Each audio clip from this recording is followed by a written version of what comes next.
তোমার মুখে যদি আরেকবার এই প্রশান্তর নাম শুনি না, তাহলে প্রশান্তকে আমি কেটে টুকরো টুকরো করে ফেলে দেবো। তুমি প্রশান্তর কিছুই করতে পারবে না, কেন? কারণ প্রশান্তর মধ্যে তো কিছুই নেই, ওর সবকিছু তো আমার কাছে। তাহলে তোমাকে আগে আমি টুকরো টুকরো করে ফেলবো। সেইটাও তুমি পারবে না। বলেন কি? কেন পারবো না কেন? কারণ আমার মধ্যে তো আমার কোনো কিছুই নেই, কারণ আমার সবকিছু তো প্রশান্তর কাছে।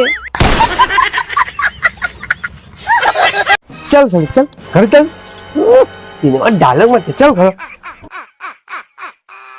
A few moments later.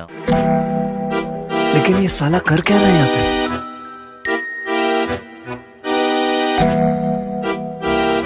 नहीं सारुण के यहाँ कुछ तो गड़बड़ है, जरूर कोई ना कोई गड़बड़।